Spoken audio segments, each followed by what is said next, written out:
Welcome students in the new academic year 2020-21 आजपासून आपण online क्लासला सुरुवात करतो आहोत आणि मी मॅथमॅटिक्स घेणार आहे. आजपासून मॅथमॅटिक्सचे डेली तुम्हाला एक लेक्चर सेंड केलं जाईल. ते तुम्ही दररोज बघायचं आहे आणि दिलेलं वर्क कंप्लीट करायचं आहे नोटबुकमध्ये.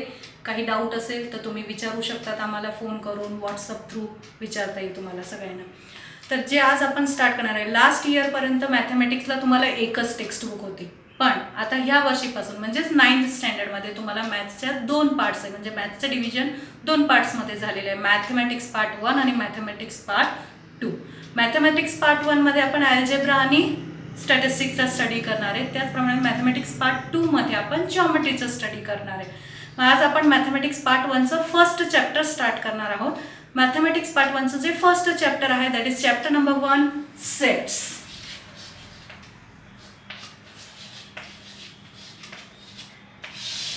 ना व्हॉट इज सेट्स, तर त्याकडे जाण्या अगोदर म्हणजे व्हॉट इज सेट्स हे सांगण्या अगोदर मी तुम्हाला एक जनरल इन्फॉर्मेशन देते की मॅथमॅटिक्समध्ये काही अशा अनडिफाईन्ड टर्म्स असतात, म्हणजे काही टर्म्स अशा आहेत की ज्यांना कुठलीही डेफिनेशन नाही आहे. ते जे वर्ड्स आहेत किंवा जे काही मॅथमॅटिकल टर्म्स आहेत त्याला आपण फक्त रिप्रेझेंट करू शकतो कुठल्या माध्यमातून. फॉर एक्झाम्पल जर जॉमेट्रीचा विचार केला तर कोणते टर्म्स असे आहेत की ज्यांना आपण डेफिनेशन देऊ शकत नाही किंवा जे अनडिफाईन्ड टर्म्स आहेत तर ते टर्म्स आहेत पॉईंट, लाईन अँड प्लेन. म्हणजे आपण जर आता समजा मी तुम्हाला विचारलं पॉईंटची डेफिनेशन तर नाही सांगता येणार तुम्हाला, we can not define a point. पण हां, पॉईंट आपल्याला रिप्रेझेंट करू शकतो आपण. मग पॉईंट आपण कसा रिप्रेझेंट करतो? आपण जनरली पॉईंट हा डॉट देऊन रिप्रेझेंट करतो. म्हणजे नोटबुकमध्ये एक डॉट दिला किंवा सपोज मी इथे एक डॉट दिला तर हा झाला पॉईंट. किंवा आपण स्टार लाईक पॉईंट म्हणून रिप्रेझेंट करू शकतो. किंवा तुमच्या पेनचा जो टिप आहे दॅट इज अ पॉईंट असं म्हणू शकतो आपण. बॉल पॉईंट पेन आपण म्हणतो त्याला म्हणून. तर त्या सिमिलरली जो सेट आहे अल्जेब्रामधला जो टर्म आहे सेट, त्यालाही कोणतीही डेफिनेशन नाही, पण तो आपण रिप्रेझेंट करू शकतो. तर कसं रिप्रेझेंट करायचं त्याला? तर it is a collection. Set is nothing but what? Collection of objects. तर कुठल्या कलेक्शनला आपण सेट म्हणायचं किंवा कुठल्या कलेक्शनला सेट म्हणता येणार नाही ते अगोदर समजून घ्या, म्हणजे तुम्हाला व्हॉट इज सेट हे क्लिअर होईल. काही एक्झाम्पल्स मी आता इथे लिहिते. फर्स्ट एक्झाम्पल मी लिहिलं आहे days in a week. Okay. Second example मी घेते numbers from 1 to 10. Third example मी लिहिलंय happy student in your class. Suppose हे 3 जे एक्झाम्पल्स आहेत त्याच्यामध्ये days in a week, numbers from 1 to 10 आणि happy student in your class हे कलेक्शन्स आहेत. आता प्रत्येकाचं आपण तुम्हाला मी डिफाईन करते की काय आहे काय. Days in a week, suppose मी तुम्हाला सांगितलं की डेज इन अ वीक सांगा तर तुम्ही इझिली सांगणार which are the days in a weak? The Monday, Tuesday, Wednesday, Thursday, Friday, Saturday, Sunday. म्हणजे हे सोडून कुठलेही डेज असतात का? नाही. म्हणजे जेव्हा मी तुम्हाला डेज इन अ वीकचं कलेक्शन लिहायला सांगितलं तर तुम्ही पर्टिक्युलरली आयडेंटिफाय करून मंडे टू संडे लिहिणार, काहीच अडचण येणार नाही. पण त्याच पद्धतीने सेकंड जर एक्झाम्पल बघितलं नंबर्स फ्रॉम 1 to 10 तर त्यालाही तोही कलेक्शन तुम्हाला इझिली लिहिता येईल. 1 to 10 नंबर्स तुम्ही इझिली लिहू शकता. 1 2 3 4 5 up to 10.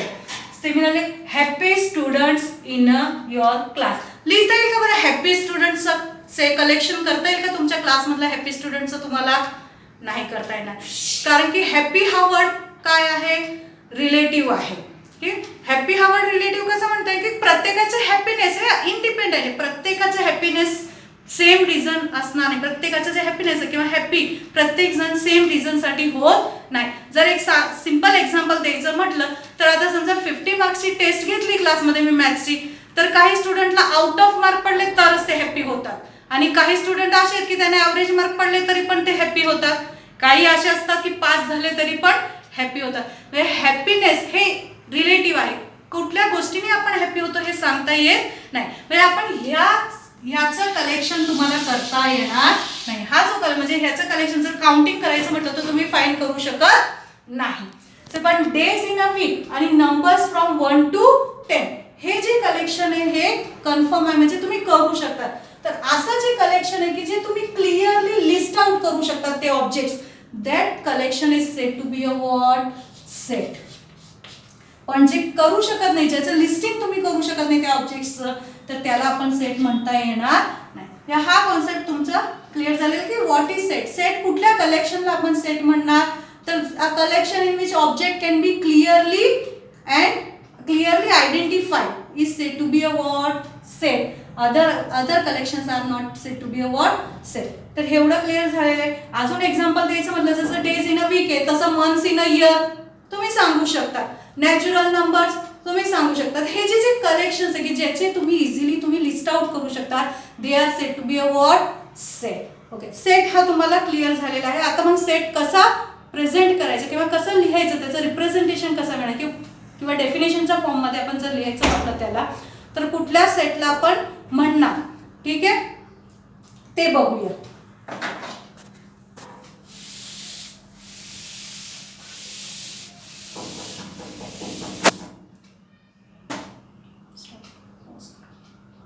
Start.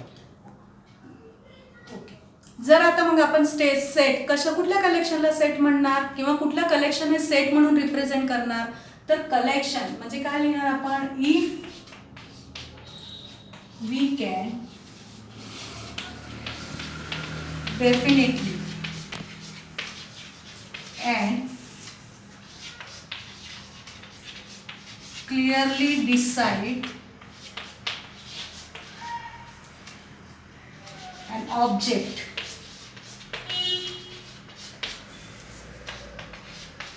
in a given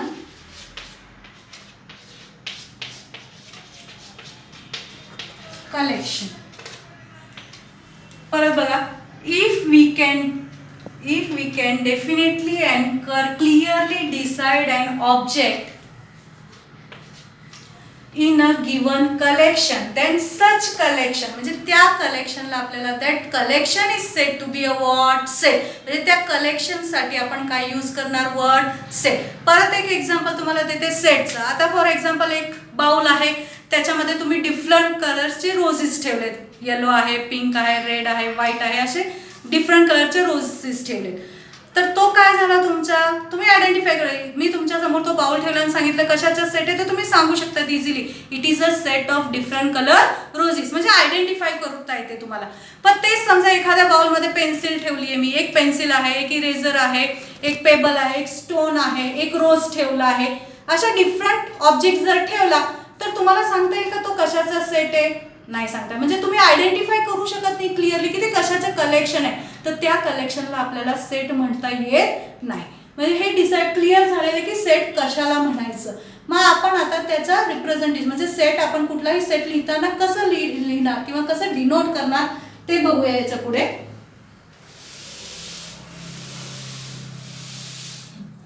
कुठलाही सेट रिप्रेझेंट करण्यासाठी आपण अल्फाबेट म्हणजे कॅपिटल अल्फाबेटचा यूज करणार, म्हणजे कॅपिटल लेटर्स जे आहेत आपले, फॉर एक्झाम्पल ABCD असे लेटर्सचा आपण यूज करणार. ए सेट बी म्हणजे कुठलाही सेट आपल्याला रिप्रेझेंट करायचा असेल तर त्याच्यासाठी आपण जो लेटर्स यूज करतो तो म्हणजे कॅपिटल लेटर्सचा यूज करतो, capital A, capital B, capital C. For example आता जे आपण एक्झाम्पल घेतलेलं होतं की पहिला सेट कुठला घेतला होता आपण, डेज इन अ वीक. तर A is a what set of what days in a week. आता हा सेट किंवा दुसरा सेट आपण लिहिला होता numbers, B is a set of numbers from 1 to 10. तर या पद्धतीने आपण जे सेटचं डिनोशन आहे ते कशाने करणार, कॅपिटल लेटर्सने. आता हा जो सेट आहे त्याचे जे मेंबर्स, मग डेज इन अ वीक कोणते आहेत, Monday, Tuesday, Wednesday, Thursday up to Sunday. तसंच बी सेटमध्ये कुठले नंबर्स येणार, 1 2 3 4 5 अप टू 10 नंबर्स. मग आता हे मॅथमॅटिकल फॉर्ममध्ये कसा लिहिणार आपण सेट, हा वर्ड्समध्ये लिहिला. आता तो सेट मी मॅथमॅटिकल फॉर्ममध्ये कसा लिहिणार, तर ए सेट आपल्याला लिहायचा असेल तर त्याच्यासाठी आपण लिहिणार A is equal to, set denote करण्यासाठी आपल्याला ब्रॅकेट यूज करायचं. पण कुठला ब्रॅकेट, तर मिडल ब्रॅकेट किंवा आपण त्याला कर्ली ब्रॅकेट पण म्हणतो. This is a middle bracket और curly bracket. Set A is equal to curly bracket into curly bracket. तर Monday, Tuesday, Wednesday and as on कुठपर्यंत आपण लिहिणार संडे पर्यंत. सिमिलरली बी सेट कसा लिहिणार आपण कर्ली ब्रॅकेटमध्ये 1 2 3 4 अप टू 10. आता बघा सेट लिहिताना मी कसं लिहिलंय मंडे ट्यूजडे वेनसडे थर्सडे काय ड्रॉ केलंय त्याला लिहिताना मध्ये काय ड्रॉ केलंय ब्रॅकेट ड्रॉ केलं इंटू ब्रॅकेटमध्ये तो एक सेट म्हणजे आपण त्याला पॅक केलंय की तो एक सेट झालाय. मंडे ट्यूजडे वेनसडे लिहिताना मी कुठला काय दोन्हीमध्ये काय यूज केलंय कॉमा यूज केलाय म्हणजे कुठलाही जे ऑब्जेक्ट्स म्हणजे जे एलिमेंट्स आहेत त्याचे जे मेंबर्स आहेत त्या सेटमध्ये एका मेंबर नंतर आपण काय द्यायचंय त्याचं कॉमा द्यायचंय. एवढं क्लिअर झालं की ए कसं लिहिलंय बी कसं लिहिलंय. आता हे जे झाले Monday Tuesday Wednesday up to Sunday हे त्या सेटमधले काय झाले मेंबर्स और आपण त्याला काय म्हणू शकतो एलिमेंट्स. म्हणजे दुसरा वर्ड आपल्याला जो यूज करायचा आहे की जे काही ऑब्जेक्ट्स असतील त्याच्यामध्ये ते जे आहेत ते त्या सेटचे काय होतात मेंबर्स और आपण यूज करतो वर्ड एलिमेंट्स. आपण आता त्याच्या पुढे कुठला वर्ड यूज करणार आहे एलिमेंट्स. म्हणजे मी काय म्हणणार Monday is an element of set A Tuesday is an element of set A, Wednesday is an element of set A. Similarly, B set साठी मी कसं म्हणणार 3 is an element of set B, 4 is an element of set B, 10 is an element of set B. But thus 11 is an element of set A, B. तर 11 हा set B मध्ये नाहीये म्हणून मी कसं म्हणणार त्याला की 11 is not an element of set बी. मग आता हे लिहिताना आपण सिम्बॉलिकली कसं लिहायचं तर ते बघूया. आता ह्या साइडमध्ये जर बघितलं तर बी मधले जर एलिमेंट्स बघितले तर 2 is an element of set B. तर मी कसं लिहिणार 2 is an element of set B. हा जो सिम्बॉल आहे that symbol is said to be elements of belongs to. त्याला आपण शॉर्टकट मध्ये आपण म्हणतो त्याला belongs to. It is known as what belongs to. म्हणजे 2 belongs to set B. Similarly 3 belongs to set B. Similarly 10 तर आहे पण 11 आहे का तर 11 does not belongs to किंवा 11 is not an element of set B. तर ते लिहिण्यासाठी आपण belongs to च्या सिम्बॉलला काय करायचंय कट करायचंय. तर आता रीड करताना आपण कसं लिहिणार रीड करणार 2 is an element of set B, 3 is an element of set B, 11 is not an element of set B. किंवा अजून जनरली जर त्याला रीड करायचं असेल तर आपण कसं रीड करतो 2 belongs to B, 3 belongs to set B, 11 does not belongs to set B. म्हणजे हे झालं सिम्बॉलिकल रिप्रेझेंटेशन. याच्यात कोणालाही काही अडचण असेल हे सगळं टेक्स्टबुक मध्ये दिलेलं आहे. तुम्ही हे सगळं म्हणजे set which collection is said to be a set, example of set, how we will denote a set आणि त्याचे मेंबर्स किंवा एलिमेंट्स कसं आपण रिप्रेझेंट करतो हे सगळं आपण लिहायचंय. हे झालं सेटचा कॉन्सेप्ट क्लिअर झालेला म्हणजे इथपर्यंत आपल्याला व्हॉट इज सेट हे तुम्हाला कळलेलं आहे. पण आता ह्या पुढे जाण्या अगोदर म्हणजे सेटचे डिफरंट टाइप्सने आपण सेट लिहितो तर ते करण्या अगोदर मेथड्स ऑफ रायटिंग सेट्स ते करण्या अगोदर आपल्याला काही गोष्टी अजून माहिती असल्या पाहिजेत. ते म्हणजे नंबर्स सेट ऑफ नंबर्स जे तुम्ही ऑलरेडी स्टडी केलेले आहे. मग त्या सेट ऑफ नंबर्स साठी आपण कुठले लेटर्स यूज करतो सिम्बॉलिकली ते आपण बघूया.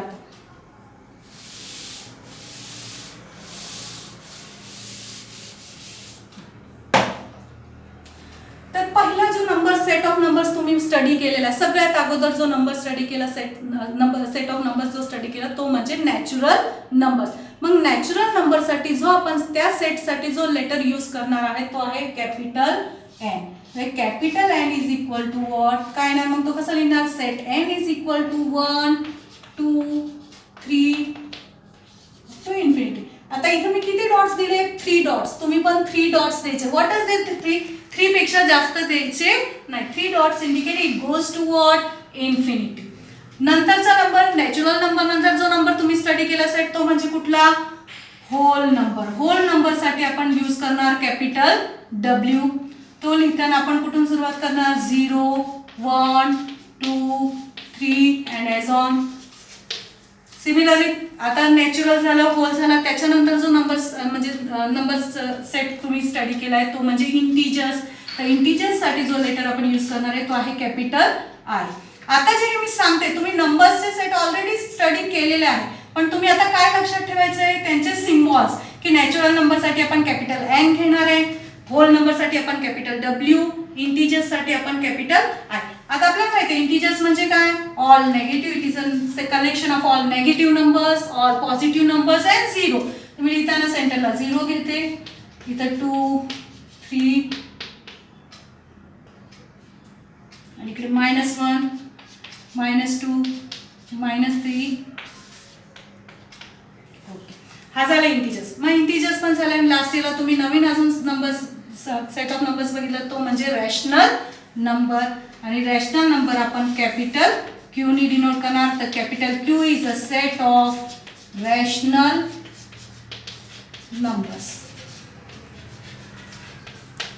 आणि लास्ट मध्ये आपण जो स्टडी केलं म्हणजे रिअल, जे काही आपण नंबर सिस्टम आता स्टडी करतोय 10th पर्यंत, ती आहे रिअल नंबर्स.